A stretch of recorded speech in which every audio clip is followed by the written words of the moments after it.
Look what we have here. Or I should say, hear what we have here. We have a theme song. That was produced, written, and performed by my friend Barry Cahill, or as we lovingly like to call him, Dr. B. And I want to acquaint you. In fact, I want to hear this again. I love this.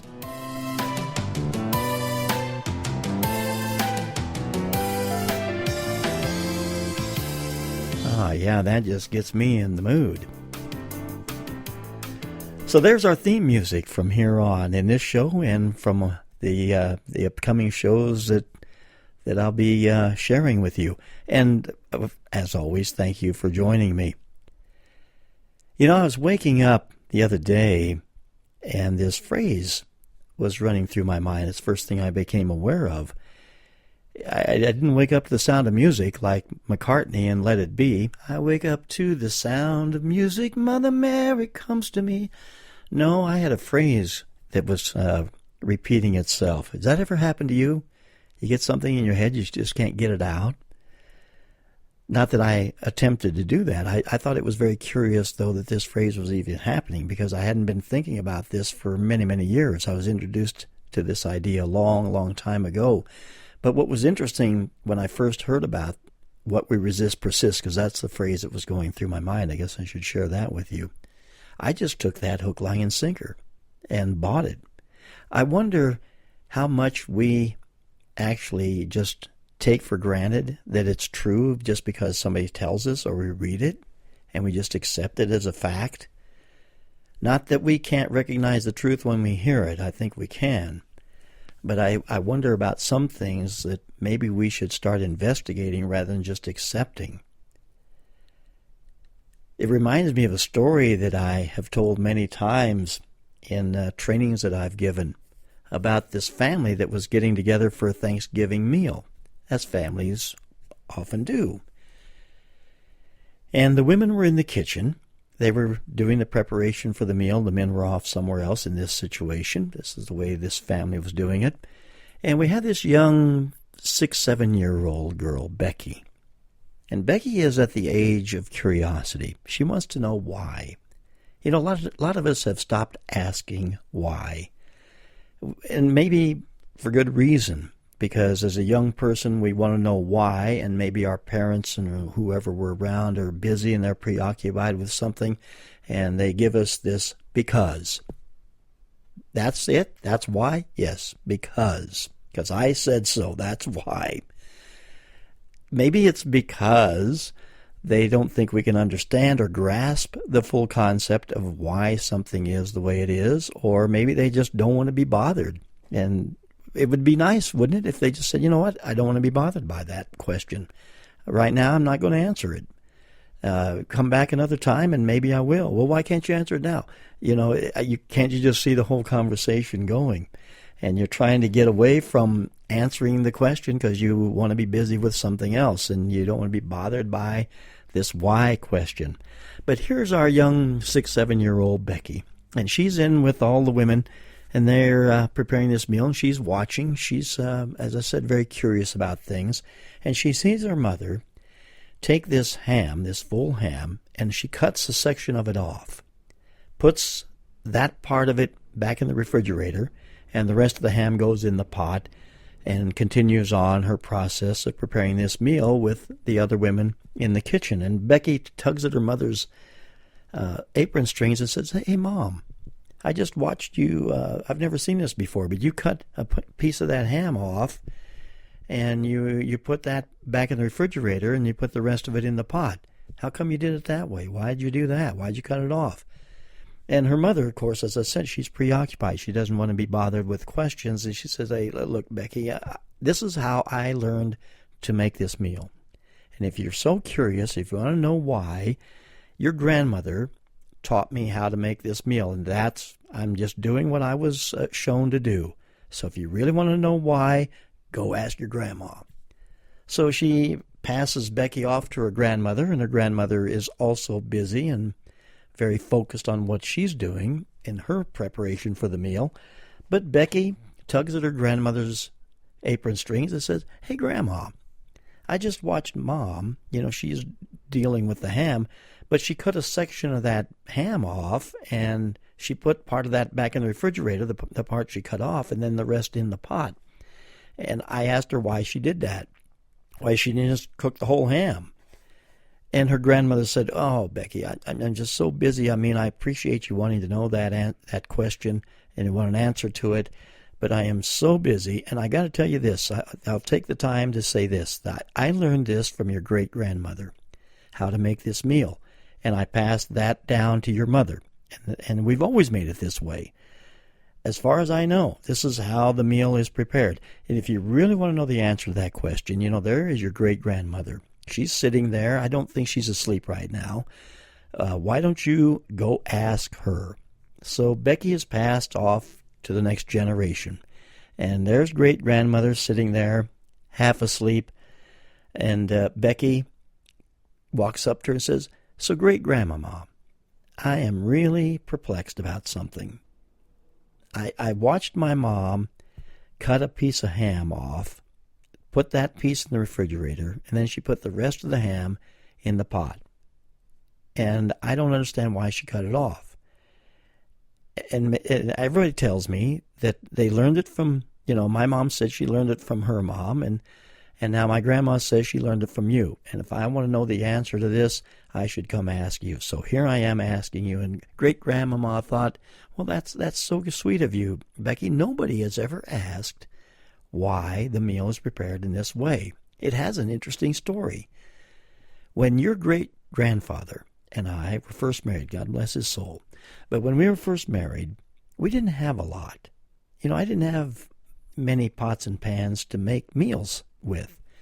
And your great-grandfather, God rest his soul, he decided one year, we used to have turkey like other people did, but one year he wanted to have ham. And he asked me if I could prepare it. So he brought this huge ham home and wanted me to make it. Well, I didn't have a pot that was big enough. So I had to cut a section of that ham off so it would fit in the pot that I did have, and then the rest I put in the refrigerator. And Becky just stood there and her jaw dropped open. She goes, "You mean to tell me that this meal is prepared the way it is because in the beginning you didn't have a pot that was big enough to hold a whole ham?" And she said, "Yeah, that's exactly why." "Well, why would we continue doing that? We have pots. My mom has all kinds of pots, and I know that ham would have fit in one." And her great-grandmother said, "Well, that's how everybody learned to make this meal, and that's why it's done." So once again, it makes me wonder, if we aren't inquisitive enough to just start considering things. Why are we doing this? Why am I acting in this way? Why am I doing this or that? And coming back to this phrase that was running through my mind when I was waking up, what we resist persists. When I first heard it, it sounded true to me, but I never did investigate it. And I wonder if maybe we should. In another program, I definitely would like to do that. And there's a little catch to this, too, because when we are investigating something, or when we're introduced to something that is new to us, and we don't understand exactly why, or if it is true, we're just accepting it, or we're rejecting it. But let's just say we're accepting something, and do we know why we're accepting that just because it's being told to us? Do we are too lazy to check it out for ourselves? In these broadcasts, I would never want you to believe anything that I'm telling you. I'm not telling you lies, but I would want you to investigate for yourself, to try it on, to find out. And here's the tricky part about that. Because if we're locked into a certain perspective, a certain belief system, a certain worldview, and then we're introduced to something else, and it seems wrong to us, it may not be wrong. It may be that we are operating from a very limited perspective, a limited point of view, where if we could open up and be receptive, that it may lift us to a much higher understanding and a much broader way of being, which will give us more freedom. I had that very experience myself. I was reading a book written by Vernon Howard. And most of my adult life has been really dedicated to understanding myself. In a previous broadcast, I talked about how Socrates had said that an unexamined life is not even worth living. Well, I've definitely been examining my life for, like I said, most of my adult years. And I had never come across this name, Vernon Howard. And I had worked with or had been introduced to some, people that are well known. But Vernon Howard didn't come across my radar. But when it did, I was amazed. I mean, this guy was profound in my way of seeing things. I couldn't believe some of the, things that I had learned from him. So I'm reading this book, expecting nothing more, nothing less than to be enlightened and inspired, which I was until I got about halfway through the book, and I came across this phrase, and it just struck me wrong. I had nothing but opposition to it. I went, BS. This is not true. I know this isn't true. How can this even be in this book? Everything I've read up to this moment has rang true to me, and I've used it and I've appreciated it. I've been very grateful that I ran across his work, and now this comes in front of me. This is wrong. I know it's not true, and I was so shaken by it, by this phrase that I read, that I actually threw the book to the floor. I'd never done that to a book before. I threw it down. I was really shocked. And I, thank goodness, had enough wherewithal to realize that because I might be fused to a point of view, and that means I'm blocking everything else that might be beneficial, that might be actually something I can use, I'm not letting it in at all. I'm nothing but opposing this phrase that I read. But maybe it's not that statement that's wrong. Maybe I am operating from a very limited point of view. And maybe if I open myself up, I will be lifted to a higher standard, a higher understanding. So I picked the book back up. I didn't ruin it. It was all intact.